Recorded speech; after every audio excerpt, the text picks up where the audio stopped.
ಸ್ವಪಕ್ಷದ ವಿರುದ್ಧವೇ ಮತ್ತೊಬ್ಬ ಶಾಸಕ ಗಂಭೀರ ಆರೋಪ ಮಾಡಿದ್ದಾರೆ.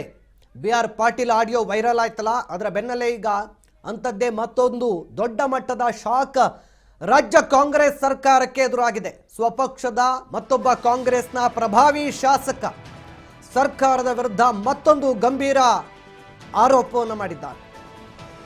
ಬಿಆರ್ ಪಾಟೀಲ್ ನಂತರ ಈಗ ಗಂಭೀರ ಆರೋಪ ಮತ್ತೊಬ್ಬ ಕೈ ಶಾಸಕನಿಂದ ಮಾಡಲಾಗಿದೆ.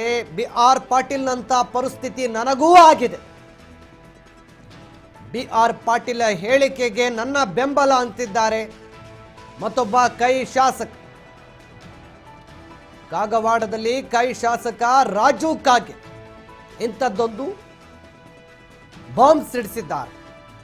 ನಾನು ಸಹ 2 ದಿನಗಳಲ್ಲಿ ರಾಜೀನಾಮೆಯನ್ನು ಸಲ್ಲಿಸಲಿದ್ದೇನೆ ಅನ್ನುವಂಥ ಹೇಳಿಕೆಯನ್ನು ಕೊಟ್ಟಿದ್ದಾರೆ. ಕಾಮಗಾರಿ ವರ್ಕ್ ಆರ್ಡರ್ ಕೊಡೋದಕ್ಕೆ 2 ವರ್ಷಗಳಾಗಿದೆ. 2 ದಿನದಲ್ಲಿ ಸಿಎಂ ರನ್ನ ನಾನು ಕೂಡ ಭೇಟಿ ಮಾಡಿ ರಾಜೀನಾಮೆ ಸಲ್ಲಿಸಿದ್ರೆ ಆಶ್ಚರ್ಯ ಪಡಬೇಕಾಗಿಲ್ಲ. ಬೆಳಗಾವಿ ಜಿಲ್ಲೆಯ ಐನಾಪುರ ಪಟ್ಟಣದಲ್ಲಿ ಇವತ್ತು ರಾಜು ಕಾಗೆ ಅವರು ಮಾತಾಡಬೇಕಾದ್ರೆ ಇಂಥದ್ದೊಂದು ಸ್ಟೇಟ್ಮೆಂಟ್ ಪಾಸ್ ಮಾಡಿದ್ದಾರೆ.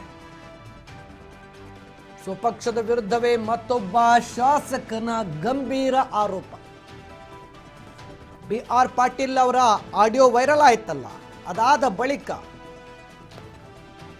ಈಗ ಮತ್ತೊಬ್ಬ ಶಾಸಕ ಬಿಆರ್ ಪಾಟೀಲ್ ಅವರ ಹೇಳಿಕೆಯನ್ನ ಬೆಂಬಲಿಸಿದ್ದಾರೆ ಮತ್ತು ಅಂಥದ್ದೇ ಪರಿಸ್ಥಿತಿ ನಂದು ಕೂಡ ಅಂತ ಬೇಸರವನ್ನು ವ್ಯಕ್ತಪಡಿಸಿದ್ದಾರೆ.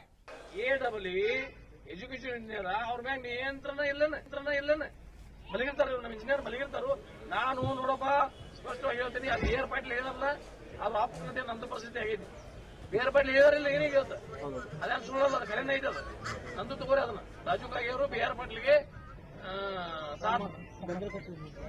ಬೆಂಬಲ ಮಾತಿದ್ದನ್ನ ನನ್ನ 2 ವರ್ಷ ಆಯ್ತ್ರಿ ಕಾಯಿ ಹೊಡೆದ. ವಿಶೇಷ ಅನುದಾನ ಕೊಟ್ಟರೆ ಇದನ್ನ ತಗೋರಿ, ಸೀರಿಯಸ್ ಐತಿದಾವ ಇಲ್ವಲ್ಲ. ವಿಶೇಷ ಅನುದಾನ ಮುಖ್ಯಮಂತ್ರಿ ವಿಶೇಷ ಅನುದಾನ 25 ಕೋಟಿ ಕೊಟ್ಟರು. 25 ಕೋಟಿದಲ್ಲಿ 12 ಕೋಟಿ ರೂಪಾಯಿ ರಸ್ತೆ ತಗೊನಿ, 13 ಕೋಟಿ ರೂಪಾಯಿ ಸಮುದಾಯ ಭವನ ತಗೊನಿ, 13 ಕೋಟಿ ರೂಪಾಯಿ 2 ವರ್ಷ ಆಯ್ತು ನಮಗೆ. ಎಂದು ಕೊಟ್ಟಿದ್ದಾರೆ ಅದನ್ನ ಅನುದಾನ, ಎಂದು ನಾವು ಪ್ರಪೋಸಲ್ ಕೊಟ್ಟಿದ್ದೀವಿ, ಇದುವರೆಗೆ ವರ್ಕ್ ಆರ್ಡರ್ ಕೊಟ್ಟಿಲ್ಲ. ಯಾಕೆ?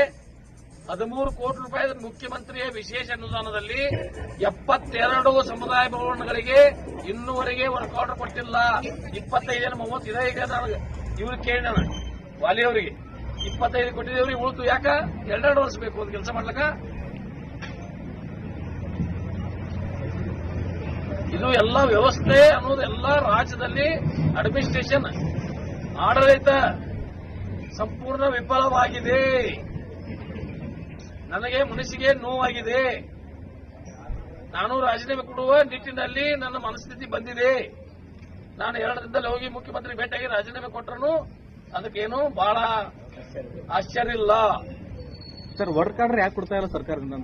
ಅದನ್ನ ನಾನು ನಿಮಗೆ ಕೇಳ್ತಾ ಇದ್ದೀನಿ, ಸರ್ಕಾರದವ್ರು ಯಾಕೆ ಕೊಡ್ತಾ ಇದ್ದಾರೆ? 2 ವರ್ಷ ಆಯ್ತು ನಾ ಪ್ರಪೋಸಲ್ ಕೊಟ್ಟ. ಏನ್ ಸರ್, ಹಣಕ್ಕಾಗಿ ಬೆಡಕೆ ಇಡ್ತಾ ಇದಾರೆ? ಅದೇನ್ ದೇವ್ರಿಗೆ ಗೊತ್ತಪ್ಪ. ಈಗ ಬಿ ಆರ್ ನಮ್ಮಲ್ಲಿ ಹಂಗ ಆಗ್ತಿರ್ಬೇಕು. ಮತ್ತ 2 ವರ್ಷ ಕೊಡ್ತೀರಿ, ಇದ್ರ ಅರ್ಥ ಏನು? ಕಳಪೆ ಕಾಮಗಾರಿ ಆದ ಗುತ್ತಿಗೆದಾರ ಮೇಲೆ ಕ್ರಮ ಆಗ್ತಾ ಇಲ್ಲ ಸರ್. ಕಾಗವಾಡ ಮತಕ್ಷೇತ್ರದಲ್ಲಿ ಬ್ಲಾಕ್ ಲಿಸ್ಟ್ ಹೋಗ್ಬೇಕಂತ ನೇಮ್ ಇದ್ರು ತಮ್ಮ ಕೆಲಸನ ಆಗ್ತಾ ಇಲ್ಲ.